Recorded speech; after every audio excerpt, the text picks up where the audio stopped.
Hi, Gabrielle. Hopefully this is what you need for some training on the product, on these electrolyte products.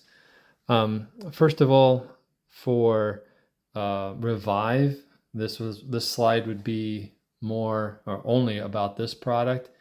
Um, Revive is designed to address these three issues. I always like to start with the need of why do we even need a calf electrolyte, and no study that I've found demonstrates what calves die of from diarrhea better than this one that I've talked about before from Dr. Treffs in Germany, in the university in Bavaria, where on 1,400 clinically ill diarrheic calves with modest to severe diarrhea, I think pretty severe diarrhea, if I read the paper Profound Acidemia, Clinical Signs. Yeah, his team went out and assessed the calves both physically and then drew blood and then measured some blood gases. And that would be measures of acidemia, blood glucose, sodium, all the different electrolytes. There's a whole litany. I think there's dozens of things that he looked at in the blood. But what correlated with the calves that died 48 hours later, because that was the protocol, go out, assess the calves physically and by drawing blood and measuring blood gas measures. And then there's two piles of data. Piles of data from the calves that died 48 hours later and a pile of data from the calves that survived. Nice, simple design. What were the differences? And the key differences were scouring calves died from blood acidemia. And that's why the calf on the left looks that way, is once their blood pH goes down, and that's associated with diarrhea and what happens to them metabolically, and a loss of sodium, then they start losing their suckle reflex, and then they start going down and can't even get up. And eventually, if you don't get this corrected, they're going to die. The second one he found that correlated well was low blood glucose. Those calves, they just need a perk of glucose to get them up and active so they consume some water and consume some electrolytes and things like that. And they don't have it in them because their blood glucose levels are just so low. I think I explained, I always do in this presentation, we helped take care of my dad at the end of his life, moved him up from Iowa here to Eau Claire, Wisconsin, had him in a nursing home, visited almost every day I was home for just maybe 5 or 10 minutes, have a chat with him, perk his day up. And when he wasn't perky, if we gave him some, Coke or, a glass of orange juice, him and his 95-year-old steak could come pretty alive. So low blood glucose really, I think that calf, when its blood glucose gets raised, you're going to have a calf that's going to be consuming more fluids and maybe even nibbling on some grain or drinking more milk. And lastly, you don't want to overuse electrolytes because they're rich in sodium and they need to be rich in sodium. But if you keep feeding a high sodium acetate, or pardon me, a high sodium containing electrolyte, and of course we had sodium to replace the losses that occur in diarrhea, then you could eventually have sodium toxicity. And that was one of the three leading causes of death. And I think that this slide shows it well. We've really got the three grim reapers of death. Maybe that image can stick in your mind better than the sign of that diarrheic calf. They're going to die of blood acidemia, a low blood glucose level, and sodium toxicity.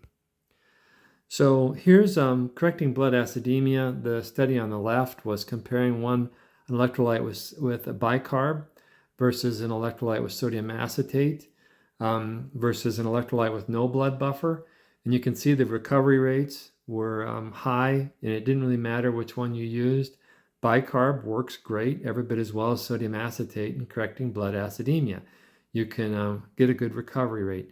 Now, what's interesting, though, is the study on the right, which compared a sodium acetate containing electrolyte to adding bags of ringers, ringer solution, which I've always viewed as the gold standard. Some of the calf vets that I've respected the most in my 25-year calf tenure out here in the field have always spoken highly of ringers. Calf ranch owners have as well.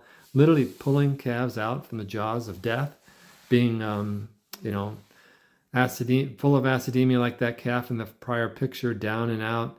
But you come in with a bag or two, a ringer under the skin or in the IV, straight in the veins, and you can get them perky and up and feeling pretty well in no time. But it was interesting that when they compared the oral rehydration solution, the acetate containing electrolyte, that it had a faster resuscitation than that gold standard ringer. And of course, it corrected blood acidemia and corrected blood glucose levels, because really what you're getting out of a ringer is fluid. Yeah, I think some of them had some bicarb in there, but not an appreciable amount. So it's going to do a much better job correcting and preventing the three grim reapers of death, that nasty, devilly, ghoulish looking dude, from killing your calves. But the one thing you have to give a ringer is it did replace plasma volume more quickly, because you're just shooting it right into the vein or you're putting it under the skin. It's going to happen more quickly. But it was almost as rapid with the oral rehydration solution. So you could argue that to try to save the calf, a product like Revive would be better than a ringer. Now, still use a ringer if you feel you need one, or if it's beyond what the scope of Revive can do in 2 ounces a day, or 2 doses a day, 4 ounces each. I like them together if you've got a really, really bad calf. There's 2 different types of electrolytes, and they're as different really as comparing an apple to an orange. The preventive strategy should be used on a daily basis during hot weather, or just to drive fluid intake to get grain intake up, or upon arrival if you're transporting calves. It's more of a continuous use product for weeks or maybe the entire milk feeding period, versus a scour treatment. And that one needs to be low cost. It shouldn't have much sodium in there. It shouldn't have much blood buffer in there, just maybe a little bit. It doesn't need a whole bunch of dextrose, but it's nice to have a good, close to an ounce of dextrose. But the big thing it's going to do is our flavor sweetener package in there to drive fluid intake. That and the dextrose are going to do it. And just an extra bottle of fluids in front of the calf is going to do it. And we'll get into why that's so important. They should not be expensive. This is why having 2 electrolytes is best, because if we try to do it with some hybrid of this and the scour treatment product, then you're going to be daily dosing them with something way too expensive. You're bringing you're bringing something too sophisticated to when you really, when you can get by with a bicycle, why do you need a car, sort of thing. But then when you need a car or you need a truck, a 4-wheel drive truck, that's when you really better have one, or a bicycle's not going to do you anything. And so that's where this scour treatment product really comes in. And that's going to be, I would say, once the calf starts becoming a slow drinker, or certainly when they start moving up the scour score scale of a scour score 3 or 4 out of a scale of 0 to 4, 2, 3, or 4, where you've got some modest to severe diarrhea, hit these calves with a treatment type product that's going to turn them around. Has adequate levels of blood buffer, hopefully up to 50 milliosmoles per liter of a high quality blood buffer like sodium acetate, preferably. Get them with a high dose of dextrose, where they're going to raise blood glucose levels, and that means you're going to need a couple ounces of it. It's a great place for plasma to be added. Adequate sodium, you're not worried about sodium toxicity here. You're worried about replacing stores that are getting lost in the feces every day that calf is scouring its brains out. So it really needs a lot of sodium, and that's where a 4-ounce dose comes through. So in the absolute most severe diarrhea, keep going for a good 3 days with your treatment type electrolyte. But on day 2 or 3, you might consider also applying some ringer solution in there, just to make sure you save these $1,000+ calves that are walking around out there today. So the inexpensive basic one is going to be 1 ounce in 2 quarts. The midday bottle every day. Use it at transport, at weaning, any kind of a stress period. I would just, like I said, lock and load of putting this in every day for a midday bottle. Feed your plain water after you've fed milk in the morning. Come in with a midday bottle, whether it's 10, 11 o'clock, or straight up noon, or 1 or 2 p.m., whatever's easy for the crew, to go around with an extra two quarts in a pail, or a 2-quart bottle with 1 ounce of your basic electrolyte. The goal to hydrate, hydrate, hydrate. And this is a study we did in a veal barn with 128 calves, 64 each. One either, going around midday with 2 quarts of either plain water fed at calf body temperature, or 2 quarts of a product, very almost, if not identical to the one that you'll be working with, this preventative type product at 25 grams in 2 quarts. And you can see the dramatic improvement in 100% intake. It was 77% versus 55%. And the ones that outright refused it was 25% with plain water and just 11% with the electrolyte. So the mean result, when I gave it a scale of 1 to 5, just tallying up numbers, it was a 30% improvement in voluntary intake on these 8-day-old Holstein calves. The high sodium acetate one, your Revive product, and this is 4 ounces in 2 quarts. It should be fed at calf body temperature, the scour score 2 or 3 out of a 0 to 3 scale. I would offer it 1 hour or more after milk or milk feeding. Just you could do it a little sooner, but that's just a good standard practice. Offer free choice, but I would tube what's left if they can do it without hurting a calf and without spreading disease in the administration tool. But it should have better consumption than anything else that you're going to put in front of that calf. Any other electrolyte, better voluntary consumption. So again, we'll be hydrating.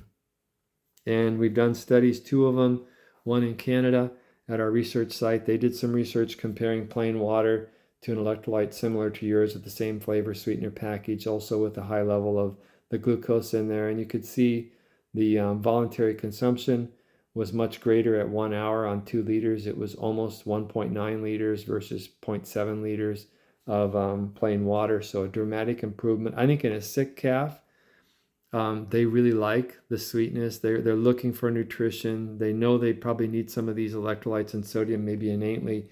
So they're just consuming it better at 90% consumption versus 49% on plain water. And in this study, it would have been on calves that you can see the kind of improvements there was there. So everybody hates to tube. If their protocol is to tube, they're going to be tubing way less with Revive. The other thing to keep in mind is that it's important to get water intake. This really plays into the basic electrolyte fed at 25 grams in 2 quarts once a day, inexpensive. We're trying to drive grain intake, and we're trying to keep calves going in summer heat or even fall heat, spring heat. This was the study I talked about at Mapleview Agri that was presented at Dairy Science a year ago. University of Vermont actually analyzed some, this is Jao Costa. Get to know him if you haven't gotten to know him yet. He's a Brazilian immigrant, was at Guelph, and then he was at the University of Kentucky, just a great calf guy and a great guy. I really like him, very pleasant individual to visit with, super smart, good calf researcher. But he just analyzed a bunch of studies, data from Mapleview Agri's former research, because they were collecting. And I'll show you the picture maybe of how they did it. This picture shows that they had both drinking nipples and little cups. And so they measured it, how much went to both, and then just pulled the data individually for each calf, so that individual water intake daily on all calves in their study. They also fed a really nice high quality grain with 4% chopped straw. Beautiful product. Every time I've been there, it always looks really nice. But back to what is Al Costa's lab, the people in their lab determined from those 3 or 4 studies on 346 calves where they monitored water intake and monitored weekly grain intake. What is the correlation between water intake and grain intake? Well, on those 346 calves that weren't underfed at all in nutrition, they got 8 liters a day at peak of milk replacer in a step up, step down fashion. But over 84 day, and I love their studies too, because they wean them, I think, on day 56, so they get post-wean water and grain intake in addition to pre-wean water and grain intake. But they consumed around 151 kilos of grain, and they consumed, on average, roughly 364 liters of water. But here's the cash take-home. Every extra liter, if they got 365 instead of 364, in that 84-day, 12-week period, then grain consumption increased by almost a half a pound, 240 grams, or a little over half a pound. So that's huge. If you can get more water intake, you're going to get more grain intake. Say we got an extra 10 liters of water intake over 12 weeks in this kind of strategy. Well, that'd be 5 pounds of grain. That's going to be some appreciable and significant improvements in body weight. Of course, we get more body weight. Of course, then you get more milk production. When these heifers grow up, get bred and freshen. So that the other important point about their study is it didn't matter which week, except week 1, and they even got a trend there. Week 2 through 12, each one of those weeks, they found this correlation that every increased liter of grain intake improved if they had an extra liter of water intake. So it's not just early on as rumen development occurs. It's not just at weaning during a stressful time. It's all through the 12 weeks that they see this correlation between more water intake and more grain intake. Another key point in the summer months is this calf note that Jim Quigley put together on some old research, but an old but dandy research from the 80s, where they put calves in chambers and then measured the water loss somehow from respiration and from sweating. I can't remember the details of the study, but the bottom line was that at 68 degrees Fahrenheit, the calf just normally loses 1.7 liters a day of combined respiratory and sweating losses of fluids. But you go up to 95 degrees Fahrenheit, and it's 6.8 liters. So that's roughly an extra, what is that? 4 liters a day. You know, that's an extra gallon of water is needed to bridge that gap of losses that's occurring from respiring more and sweating more on a hot day for a calf. That's huge. They need something to aid them in drinking more. And that's what the basic electrolyte can do. The other thing, having an ounce of plasma in there, that's 2 ounces a day. That's exactly what was fed in the Crypto Disease Challenge study that was conducted at NC State. And money was not an issue in it. They captured all the feces. They measured oocyst shedding. They had high rates of diarrhea from inducing crypto. They killed the calves, and then 7 or 8 days later measured the gut surface area. They fed them chromium EDTA before they died, which won't cross the brush border unless there's lots of damage. And of course, crypto causes a lot of damage. But I'm getting this really windy, detailed, expensive study where calves were used as a model for infants, and where the data was published in pediatric research, where they found a 33% reduction in scours and a 30% improvement in gut repair if they fed bovine. They use serum in this case, but that's simply plasma minus the blood clotting factor. So the data is totally interchangeable with the Nutripro B plasma, which is what we're using. And the 1 ounce, and 1 ounce twice a day comes up to around 60 grams a day of plasma. So that study is incredibly relevant. Crypto is the most prevalent disease as measured at Mapleview Agra, and some across a lot of studies where they took fecal samples, really published tedious study that Dave Renau at the University of Guelph coordinated at Mapleview Agra. And that's your big one of your big kahuna diseases. It's always there. It's maybe not what's killing the calf, maybe the rotavirus, coronavirus, or E. coli or salmonella is doing the nasty deed, but crypto is setting them up for death. And I don't know of anything else that has that kind of study. Most things don't do anything for crypto. No one even typically studies because, it just doesn't affect it. And then the 2 E. coli challenge studies, one at a high dose where literally the control calves that were induced were orally challenged with this disease. It killed them all. And across the plasma treatments, it was only a 22% mortality. And then the third one was done in Canada. Ag Canada did it, the government up there, a long time ago. At a low feeding rate, they saw improved average daily gain when they induced E. coli.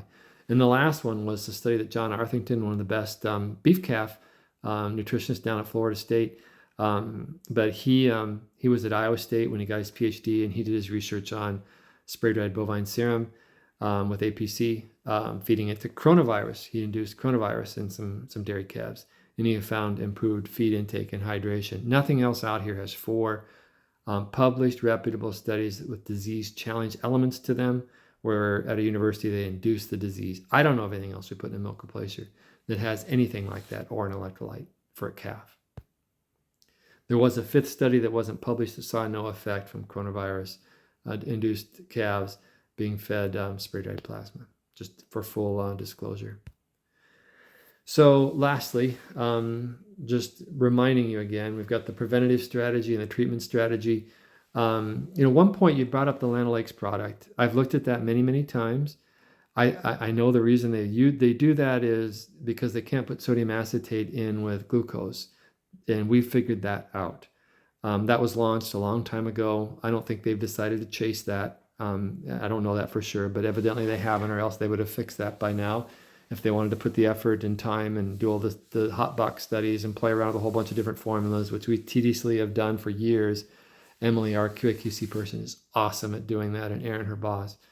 And so we figured that one out. Now, a couple things about that. If you made one product with 2 elements and then added the sodium acetate afterwards, you could do that.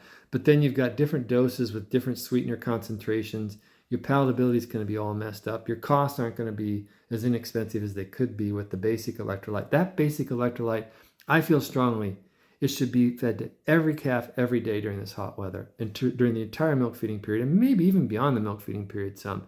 Make it inexpensive. It need not be expensive. It should be a shuttle for the sweetener and the flavor, and give a nice little dose of dextrose to help boost intake as well and give them a little bump in blood glucose levels.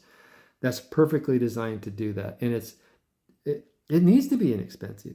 And you need research to prove that your concentrations of your sweetener and you're using the right flavor are happening. And if they are, you're going to get those kind of benefits as we've seen. Now, the treatment product needs to be an entirely different beast. You need to have the electrolytes in there at high rates. You need to have sodium in there at high rates. You need to balance for the strong ion difference. So you need to have your salt levels right and your high sodium acetate. You need the 50 milliosmoles per liter of blood buffer in there. You need a whole different animal. I mean, you need a 4-ounce feeding rate with a lot of glucose. You need plasma in there. So you need to have 2 products. And if you're going to feed just one product, then feed the basic one all the time. And that's going to get you there, and prevent a lot of the diarrheic calves, I think, anyway. Have them on a plasma-containing milk replacer.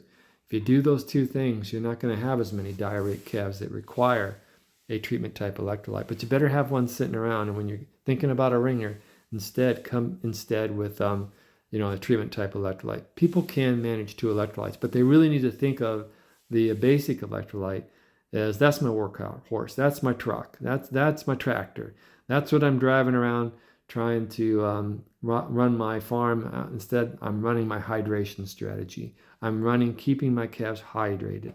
I'm keeping them lower in stress. When you're fully hydrated, now that I understand electrolytes, I drink water like crazy. I feel better.